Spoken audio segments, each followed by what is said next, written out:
এটা কিন্তু কালকে পয়লা বৈশাখ গেছে সেই দিনকার ভিডিও বন্ধুরা। তো আজকে আমি শেয়ার করছি কারণ কালকে একদমই সময় পাইনি। ছোটোখাটো করে দোকানে পুজো দেওয়ার কথা ছিল, কারণ প্রতি বছর এই পয়লা বৈশাখে আর বিশ্বকর্মা পুজোর দিন কিন্তু আমাদের দোকানে পুজো দেওয়া হয়। সকালবেলা অনেক তাড়াতাড়ি ঘুম থেকে উঠে বাসি কাজকর্ম সেরে সুরে আমি দেখো স্নান টান সেরে ঘরে পুজো দিয়ে দোকানে চলে এসেছি একটা ছাতা মাথায় দিয়ে, কারণ প্রচুর পরিমাণে বৃষ্টি হচ্ছিল। ওখানে এসেও দেখি না প্রচুর পরিমাণে বৃষ্টি হচ্ছে, বাইরে থামছেই না কিছুতে। তারপর দেখি না কিছুক্ষণ পরে বৃষ্টিটা থামলো, আর আমার শাশুড়ি মা কিন্তু সব জোগাড় করে রেখেছে, কারণ শাশুড়ি মায়ের ঘরটা হচ্ছে একদম আমাদের দোকানের কাছেই। তো মানে বটি বলো, ঠাকুরের সরঞ্জাম বলো, সব কিছু কিন্তু শাশুড়ি মাই এনেছে। আমি কোনো জিনিস আনিনি, আমি শুধু মানে নিজেই এসেছি এই আর কি।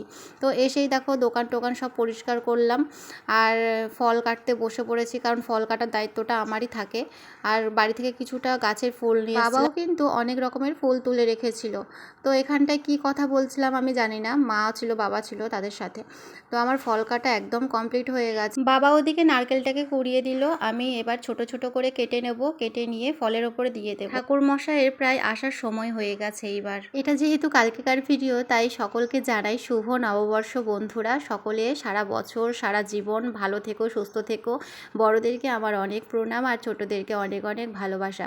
এদিকে দেখো আমার সব জোগাড়জান্তি করা হয়ে গেছে, এক এক করে সব কিছু জোগাড় করে দিয়েছি। আর ঠাকুর মশাই কিন্তু এসে গেছে। তো লক্ষ্মী গণেশ বসানোর জন্য একটা পাটা দরকার ছিল, যেটা মা বাড়ি থেকে আবার নিয়ে এসছে গিয়ে, সেই জন্য ঠাকুর মশাই বাইরে দাঁড়িয়েছিল। এখন হচ্ছে ঠাকুর মশাই ঘরটা ভরে দিল, আর হচ্ছে দেখো ঠাকুর মশাই নিজেই ঠাকুরগুলোকে বসিয়ে দিয়েছে। এবার আমাদের পুজো শুরু হয়ে যাবে।